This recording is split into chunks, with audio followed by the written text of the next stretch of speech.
Halo, selamat malam. Kembali lagi bersama saya Nur Jali. Kali ini saya ingin membahas tentang fenomena BRK dan kebocoran data yang terjadi di Indonesia. Belakangan ini BRK ini sedang hangat-hangatnya ya diperbincangkan. Bahkan banyak masyarakat yang mendukung BRK untuk mengungkap banyak hal.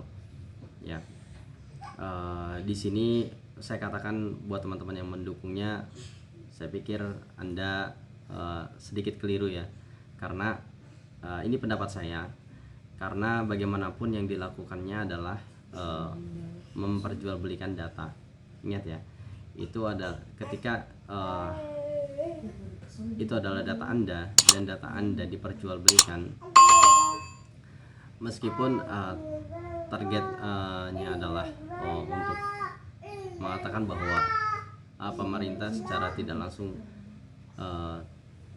tidak atau kurang baik dalam menjaga data, itu tetap saja itu adalah kasus yang ilegal ya menurut saya. Dan apabila itu adalah data Anda, berarti Anda yang rugi. Oke, sampai situ saya harap teman-teman mengerti sudut pandang saya. Ya, oke. Ini bukan berarti saya membela pemerintah. Ya, tolong digarisbawahi.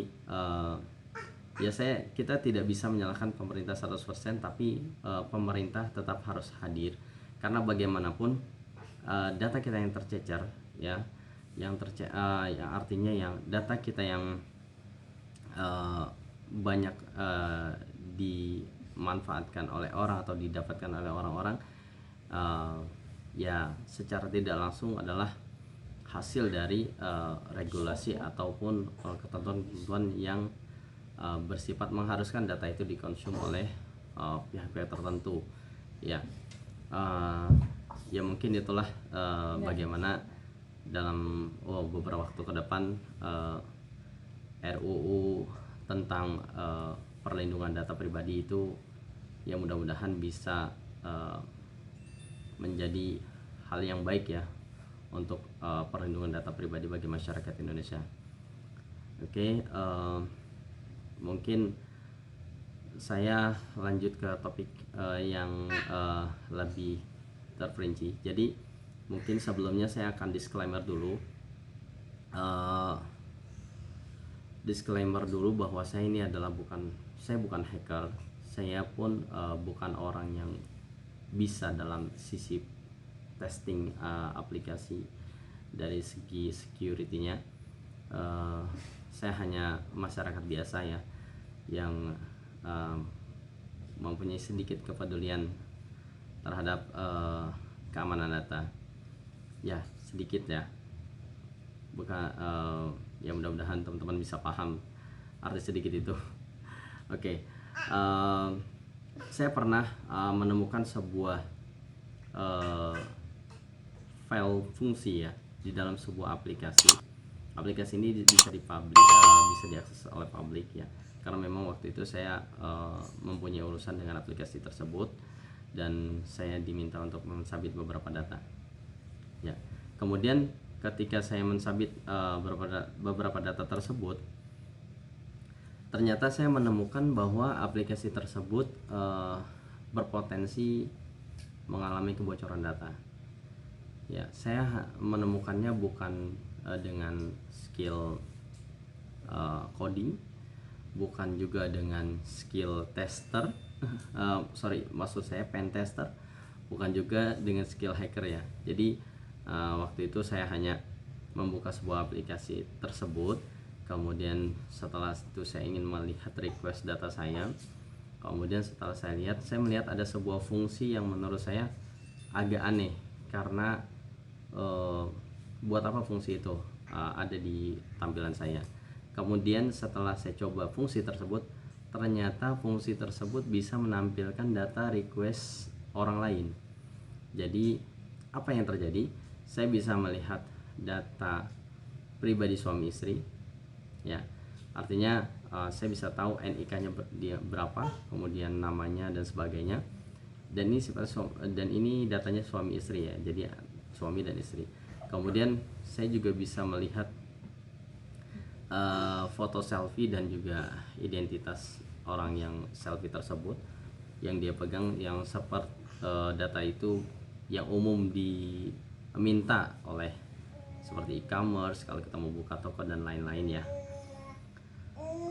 Kemudian ada lagi data tentang kartu keluarga ya. Saya rasa ini sangat file sekali ya. Kenapa? Karena data-data tersebut ketika berada di tangan orang yang salah maka bisa disalahgunakan ya. Seperti mungkin contoh kecilnya adalah seperti pinjaman online ilegal gitu ya, yang tidak resmi, yang tidak tercatat di OJK ya, yang hanya bermodalkan nomor telepon, kemudian data-data tersebut itu bisa cair, kemudian nanti yang akan merasakan imbasnya mungkin ya si yang mempunyai data gitu ya. Di sini saya coba email ya, waktu itu saya email di tanggal 13 Januari ya. Tanggal 13 Januari 2022 ya. Saya informasikan kepada pihak tersebut bahwa saya menemukan file fungsi tersebut di mana saya bisa melihat beberapa data ya. Jadi bukan cuma satu data, satu atau dua data enggak, tapi beberapa data itu bisa saya lihat dan bisa saya download ya. Bisa perhatikan ya, bisa saya download. Oke. Kemudian sejak saat itu saya tidak menerima balasan apapun ya. Di sini saya agak paham nih kenapa mungkin pentester Indonesia atau hacker-hacker Indonesia terkadang mereka ketika menemukan bug seperti ini ya mereka juga agak malas gitu ya untuk menginformasikan ya, karena mungkin nggak ada respon dan sebagainya ya. Ini catatan aja, jadi catatan aja buat semua pihak yang mempunyai kewenangan ya dalam menyimpan data-data seseorang, maka data tersebut harus Anda simpan dengan baik ya. Orang yang tidak mempunyai autentikasi, tidak mempunyai otorisasi terhadap data tersebut seharusnya tidak bisa melihat apalagi mendownload data tersebut ya. Itu penting. Nah disinilah mungkin dari saya pribadi saya berharap dari pemerintah ya, mungkin nanti dalam RUU-nya akan lebih ini lagi ya, apa ya, lebih meningkatkan awareness terhadap data dan juga aplikasi publik ya. Jadi kalau misalkan ada aplikasi publik yang seperti ini, aplikasi ini harus memenuhi kriteria ya. Jadi harus secure secara aplikasi, kemudian juga harus ada cek aplikasi secara rutin, secara sekuritasnya, karena bagaimanapun yang namanya vulnerability itu selalu berkembang dari hari ke hari, dari bulan ke bulan gitu ya. Jadi bisa saja di bulan Januari vulnerability tersebut belum ada, tapi kemudian di bulan April rilis vulnerability tentang hal tersebut, dan aplikasi yang menggunakan tools yang kena vulnerability atau patch yang kena vulnerability itu harus diupdate. Itulah tujuannya kenapa harus ada pengecekan secara rutin ya. Oke. Memang untuk hal kebocoran data ini yang sudah terjadi, baik data vaksinasi mungkin, kemudian data pengguna ponsel, kemudian ada lagi mungkin data-data lain ya, mungkin itu bukan aplikasi-aplikasi yang nggak sepenuhnya aplikasi yang di-develop oleh atau disediakan oleh pemerintah. Oh ya, di sini saya garis bawahi bahwa pemerintah di sini saya menyebut dalam sebuah institusi yang besar ya, artinya saya tidak menunjuk sebuah lembaga manapun ya. Di sini saya secara general saya menyebut satu kesatuan ya.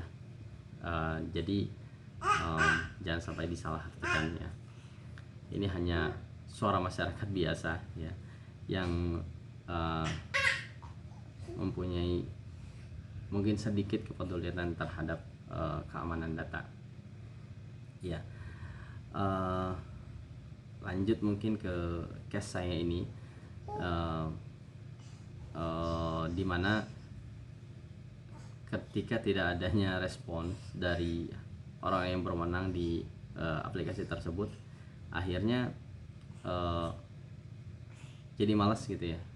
Ketika kita mau bantu, misalkan feature ini tuh harus di turn off, kemudian feature ini tuh related atau reference backendnya tuh dari mana, datanya tuh diambil dari mana, diprosesnya seperti apa, itu pun harus secure gitu ya. Jadi harus ada dua yang tadi saya bilang, yaitu autentikasi dan otorisasi. Seseorang yang tidak mempunyai dua hal tersebut terhadap data, maka dia tidak boleh bisa mengakses itu. Ya, ini hanya sebagai sebuah referensi aja. Ya, mudah-mudahan kedepannya dengan terjadinya fenomena Bjorka ini, dari semua lini yang memberikan aplikasi publik dan menyimpan data masyarakat itu bisa lebih meningkatkan awareness-nya ya, kehati-hatiannya dalam menyimpan data-data masyarakat. Dan juga dari sisi pemerintah perlu juga